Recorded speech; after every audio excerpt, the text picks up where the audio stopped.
जीवन में मंगल। और जीवन में मंगल कौन कौन पाना चाहता है? हाथ उठाइए।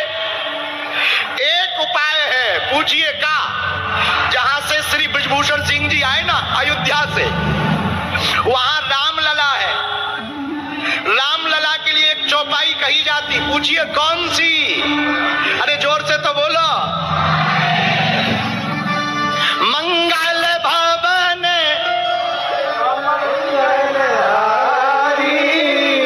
त्रिबाहु सो। यदि आप मंगल पाना चाहते तो मंगल भवन अमंगल हारी श्री राम जी की शरण में चले जाइए, मंगल ही मंगल हो जाएगा। अच्छा, दिन में मंगल हो या ना हो, जीवन में जरूर मंगल होगा यदि राम जी की शरण में रहेंगे। अच्छा चलो, एक ये बात हो गई। दूसरी बात इसी में, हम राम जी की शरण में जाएंगे तो मंगल होगा, क्योंकि मंगल भवन अमंगल हारी। लेकिन राम जी के सेवक कौन है?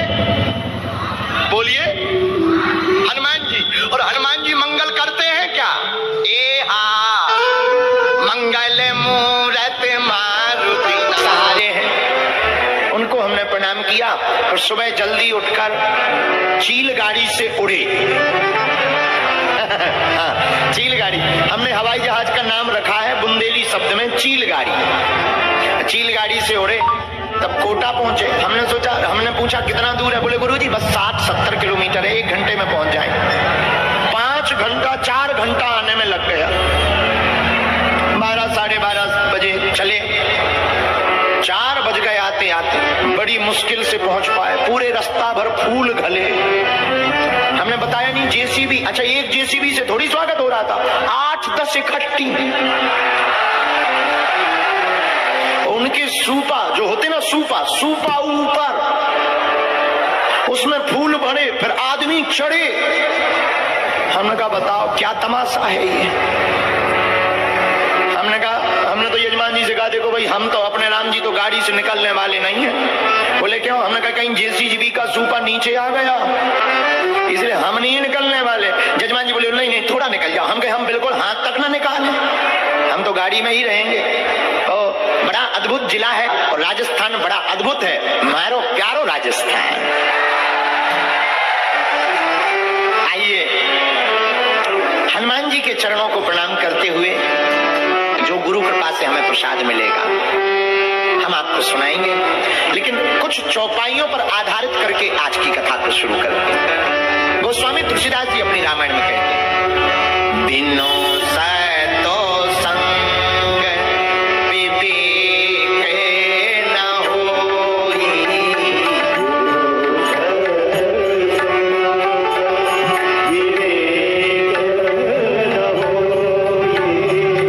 बिनो सतो संग विवेक न होई, बिनो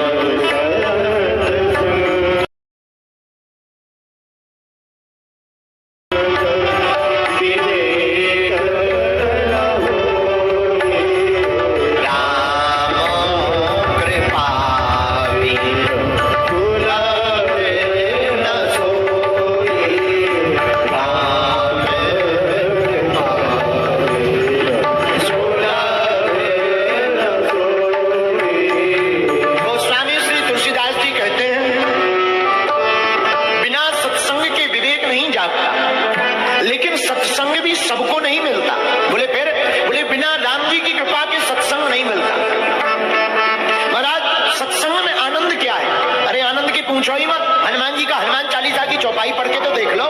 जा पर कृपा राम की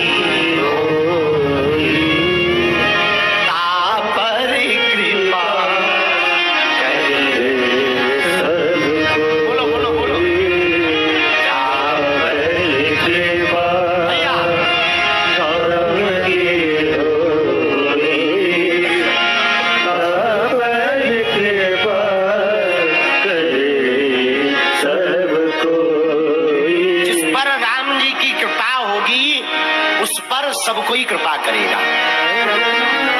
बोलो सीताराम, जोर से कहो ना।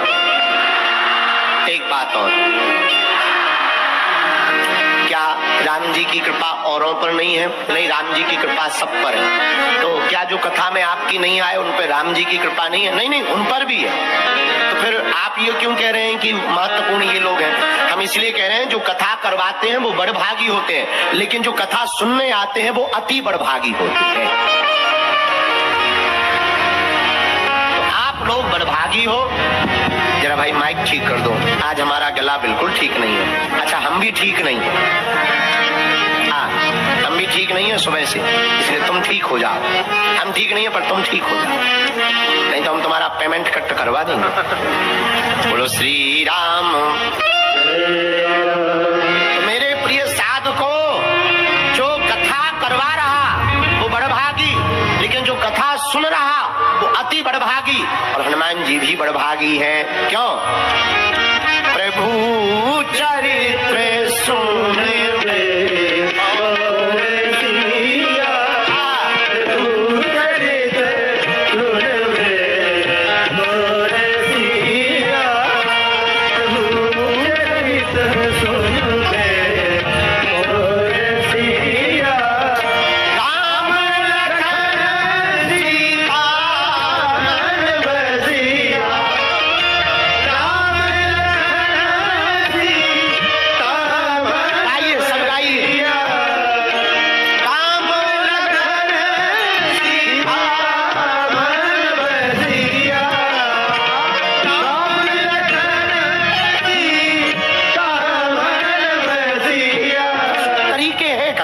जो लाइव सुन रहे हैं उनसे भी प्रार्थना है, आप लोग भी इसको अलग करके कथा सुनने का नियम अलग करके डालिएगा। सबको पता लगना चाहिए, कथा सुनने का तरीका पता नहीं। याद रखिएगा, दवा ठीक है पर दवा पीने का तरीका है। अगर तरीके से आप दवा नहीं पियोगे दवा काम नहीं करेगी। दवा असर तब करती है जब तरीके से पियो, वरना रिएक्शन कर जाएगी, एक्शन गलत हो जाएगा। अगर इंजेक्शन आपका हाथ में लगाने की जगह तुम खोपड़िया में लगा लो, शरीर ही तो है, कहीं भी चला जाए दवा जानी चाहिए, और तुम खोपड़ी में ठोक लो तो क्या रिएक्शन करेगी कि नहीं करेगी? पता लगे पागल हो जाओ, चले जाओ, तब जाओ। इसलिए दवा का नियम है, इंजेक्शन कहाँ लगना चाहिए वो प्रॉपर एक नियम है, वैज्ञानिक पद्धति है। वैसे ही कथा भी विज्ञान से भरपूर है, इसमें जगह जगह वैज्ञानिकता है। जो भी कथा को सुनेगा इन नियमों के साथ, हमारी कथा साइंस से अलग नहीं, साइंस इससे प्रकट हुआ है, इससे प्रकट हुआ। तुम अपने विज्ञान की बात, हम तर्कवादी लोगों से बहुत विरोध में नहीं है। जो तर्क वाले लोग हैं, पढ़े लिखे लोग हैं, कभी भी हमसे वो कोई क्वेश्चन करते हम स्वागत करते हैं, आप क्वेश्चन करो, आई एक्सेप्ट इट, हमारे पास जवाब है। मेरे प्रियजनों, वो हमसे कह रहा था, बोले हम तो विज्ञान के आदमी हैं, अनुभव की बात मानते हैं, और हम आपकी ये बातों में बहुत ज्यादा भरोसा नहीं करते हैं कि ये चमत्कार सिद्धि भगवान होते कि नहीं होते, हमें तो आप अनुभव करके बताओ तो भगवान होते हैं। हमने कहा तुम विज्ञान के आदमी हो? बोले विज्ञान के। हमने कहा तुम बिना अनुभव के नहीं मानते? बोले कभी नहीं हमने माना, जब तक अनुभव नहीं कर लेंगे तब तक मानते नहीं। हम कहा एक बात बताओ, जहर होता है कि नहीं होता है? बोले होता है। हम कहा कितनी बार पिया? बोले पिया तो नहीं है। हम कहा फिर तुझे कैसे अनुभव? बोले नहीं नहीं, हमने सुना है और किताबों में पढ़ा है। हमने कहा वही हम तुमसे कहना चाहते हैं कि हमने भी सुना है, अनुभव किया है, और रामायण में पढ़ा है कि राम होते हैं। इसलिए कथा के एक नियम है। तो प्रातः काल ब्रह्म मुहूर्त में उठ सको तो उठो, कथा में आरती के पहले आकर बैठो, आरती के बाद में जाओ, मस्तक पर तिलक लगाओ, कथा का चिंतन घर पर सोते समय करो, जागने के बाद करो, जो कथा सुनी उसका चिंतन करो। 5वां नियम, आहार की शुद्धि रखना। आहार जानते हो? भोजन। आप इतना खाओ, वैसे तो व्रत रहना चाहिए, फल पाओ, जूस पियो, पर अगर कोई आपको बीमारी है ना, खा सकते हो, दोनों टाइम खा सकते हो, पर इतना ज्यादा मत खाना कि कथा के बीच में ही जाना पड़े। थोड़ा कम पाओ, लिमिट का पाओ, बगल वाले को भी तुमसे दिक्कत ना हो, तो थोड़ा कम पाओ, तुमको भी दिक्कत ना हो, बगल वाले को भी दिक्कत ना हो, थोड़ा सा कम पाओ। ये आहार पर शुद्धि। 6वां नियम, आसन लेकर के आप आओ तो ठीक है, नहीं तो आसन यहाँ बिछी है लाल कलर की, उसी को आसन मान के पहले प्रणाम करो, मन को एकदम शांत करो। और कथा में जो चरित्र बताए जाए ना, उसे किसी और का चरित्र नहीं, उसे अपना ही चरित्र मानो, अपने आप को वहां देखो। 7वां नियम, कथा का 7वां नियम यह है, झूठ मत बोलो। वैसे तो तुम्हें मानना है नहीं, 5 दिन की कथा में 5 दिन मत बोलना। अच्छा, झूठ ना निकले इसका उपाय क्या? तुम 5 दिन कम बोलो, उतना ही बोलो जितने में काम चल जाए। कम बोलने से झूठ कम बोलता है, ज्यादा बोलने से लंबी लंबी आदमी फेंकता। अब कुछ भी नहीं तो ऐसे ही फेंकता। अरे बोले हमारे जमाने में कथा हुई थी, 1.5 लाख लोग आए थे, अब भले ही 150 लोग आए। तो कम बोलेंगे ना, झूठ कम बोलेंगे। 8वां नियम, अपने दुश्मन पर भी ईर्ष्या मत करो। अगर आपके सामने शत्रु भी आ गया, कोई ईर्ष्या मत करो, स्वागत करो उसका। अगर नहीं भी बोलना है ना, इग्नोर करो।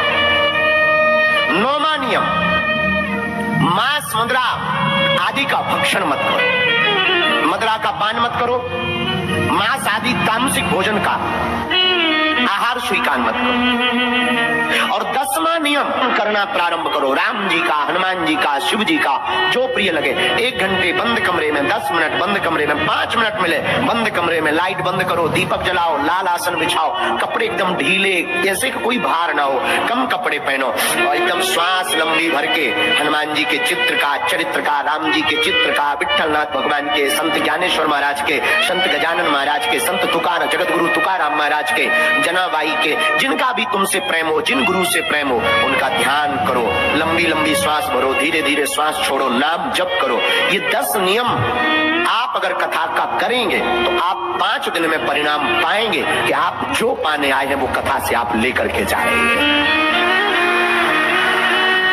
केवल 5 दिन में आपको रिजल्ट मिलेगा, 6वां दिन नहीं लगेगा। हाँ, लेकिन ये बहुत महत्वपूर्ण है कि तुम कथा में किस लिए आए हो। केवल कथा के लिए आए या तुम तमाशा देखने आए? तुम तमाशा देखने आए तो सिर्फ तुम्हें तमाशा दिखाई देगा और तुम्हारे हाथ तमाशे के अलावा कुछ भी नहीं लगेगा। लेकिन अगर तुम कथा में कथा के लिए आए हो तो तुम्हारे जीवन में राम का चरित्र हाथ लग जाएगा,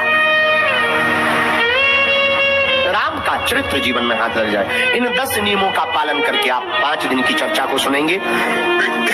एक बात और, कामुक चीजें बहुत कम देखना है, इनका मंथन भी बहुत कम करना है। आजकल सबसे ज्यादा ये घातक हो गया युवान बच्चों में। जब से ये मोबाइल आया हमारे युवान बच्चे बहुत बिगड़ गए, हमारे युवान बच्चे बहुत परेशान हो रहे हैं, इनका वीर्य क्षरण हो रहा है, इनका तेज घट रहा है, हमारे युवान बच्चों की याददाश्त जा रही। हमारे पास युवान बच्चे हमको मिलने आते हैं, वो क्वेश्चन करते हैं कि हमारा मन नहीं लगता, मन बहुत विचलित है। मन इसलिए नहीं लगता क्योंकि तुमने मन को इतना घुमा दिया है कि वो मन वहां घूम रहा है, यात्रा पर, ट्रेवलिंग पर निकल गया मन। तुम तो यहाँ हो पर पता लगे तुम्हारा मन अभी चाट खा रहा है, किसी का मन मार्केट घूम रहा, किसी का मन टीवी घूम रहा है, किसी का मन बीबी में भी घूम रहा है, चल रहा है, भाग रहा है। और हम आपको आज कथा में बहुत प्रारंभ में बहुत बड़ी बात बोले, शायद तुम्हें समझ में नहीं आई, फिर से दोहराते। हमने कथा में कहा कि आप ढोंग की जिंदगी से ढंग की जिंदगी जियो। ढोंग की जिंदगी मतलब दिखावे की जिंदगी। आप जो नहीं हो सहारे हैं उनको हमने प्रणाम किया और सुबह जल्दी उठकर चील गाड़ी से उड़े। हाँ, चील गाड़ी, हमने हवाई जहाज का नाम रखा है बुंदेली शब्द में चील गाड़ी। चील गाड़ी से उड़े, तब कोटा पहुंचे। हमने पूछा कितना दूर है? बोले गुरुजी बस 60-70 किलोमीटर है, 1 घंटे में पहुंच जाए। 5 घंटा 4 घंटा आने में लग गया। 12 साढ़े 12 बजे चले, 4 बज गए आते आते, बड़ी मुश्किल से पहुंच पाए। पूरे रास्ता भर फूल घले। हमने बताया नहीं जेसीबी, अच्छा एक जेसीबी से थोड़ी स्वागत हो रहा था, 8-10 इकट्ठी। उनके सूपा जो होते ना, सूपा ऊपर, उसमें फूल भरे, फिर आदमी चढ़े। हमने कहा बताओ क्या तमाशा है ये। हमने तो यजमान जी से कहा देखो भाई हम तो अपने राम जी तो गाड़ी से निकलने वाले नहीं है। बोले क्यों? हमने कहा कहीं जेसीबी का सूपा नीचे आ गया इसलिए हम नहीं निकलने वाले। यजमान जी बोले नहीं थोड़ा निकल जाओ। हम कहे हम बिल्कुल हाथ तक ना निकालें, हम तो गाड़ी में ही रहेंगे। तो बड़ा अद्भुत जिला है और राजस्थान बड़ा अद्भुत है, मारो प्यारो राजस्थान। आइए हनुमान जी के चरणों को प्रणाम करते हुए जो गुरु कृपा से हमें प्रसाद मिलेगा हम आपको सुनाएंगे, लेकिन कुछ चौपाइयों पर आधारित करके आज की कथा को शुरू करते हैं। गोस्वामी तुलसीदास जी अपनी रामायण में कहते हैं, बिनो सतो संग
पर कृपा राम की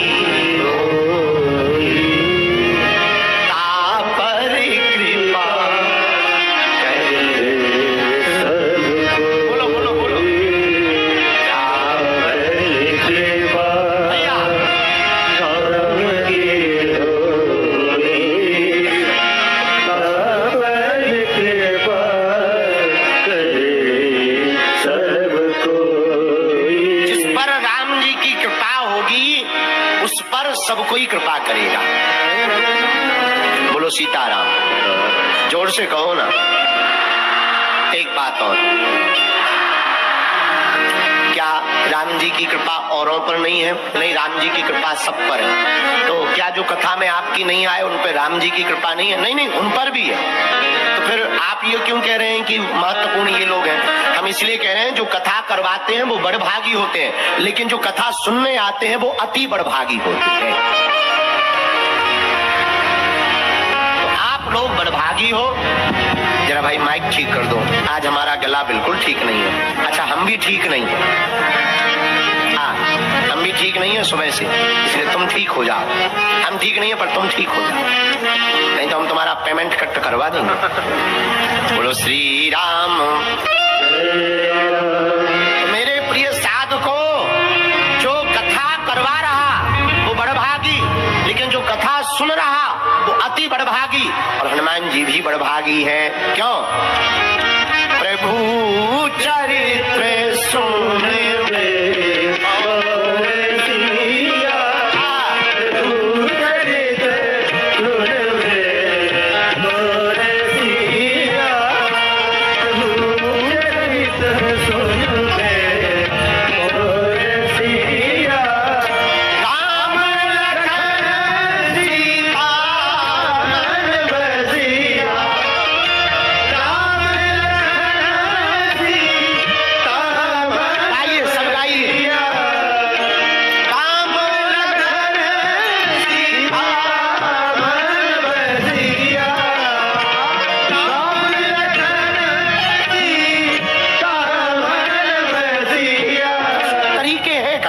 जो लाइव सुन रहे हैं उनसे भी प्रार्थना है, आप लोग भी इसको अलग करके कथा सुनने का नियम अलग करके डालिएगा। सबको पता लगना चाहिए, कथा सुनने का तरीका पता नहीं। याद रखिएगा, दवा ठीक है पर दवा पीने का तरीका है। अगर तरीके से आप दवा नहीं पियोगे, दवा काम नहीं करेगी। दवा असर तब करती है जब तरीके से पियो, वरना रिएक्शन कर जाएगी, एक्शन गलत हो जाएगा। अगर इंजेक्शन आपका हाथ में लगाने की जगह तुम खोपड़िया में लगा लो, शरीर ही तो है, कहीं भी चला जाए दवा जानी चाहिए, और तुम खोपड़ी में ठोक लो तो क्या रिएक्शन करेगी कि नहीं करेगी? बिल्कुल बिल्कुल करेगी।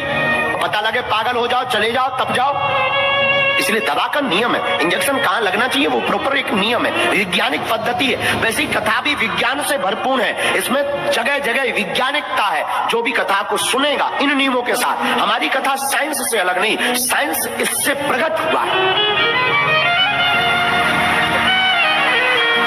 इससे प्रकट हुआ। तुम अपने विज्ञान की बात, हम तर्कवादी लोगों से बहुत विरोध में नहीं है। जो तर्क वाले लोग हैं, पढ़े लिखे लोग हैं, कभी भी हमसे वो कोई क्वेश्चन करते हम स्वागत करते हैं, आप क्वेश्चन करो, आई एक्सेप्ट इट, हमारे पास जवाब है। मेरे प्रियजनों, वो हमसे कह रहा था, बोले हम तो विज्ञान के आदमी हैं, अनुभव की बात मानते हैं, और हम आपकी ये बातों में बहुत ज्यादा भरोसा नहीं करते हैं कि ये चमत्कार सिद्धि भगवान होते कि नहीं होते, हमें तो आप अनुभव करके बताओ तो भगवान होते हैं। हमने कहा तुम विज्ञान के आदमी? बोले विज्ञान के।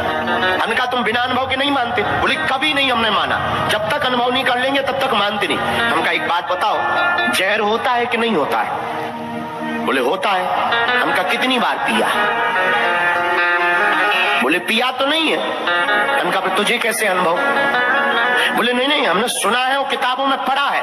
हमने कहा वही हम तुमसे कहना चाहते हैं कि हमने भी सुना है, अनुभव किया है, और रामायण में पढ़ा है कि राम होते हैं।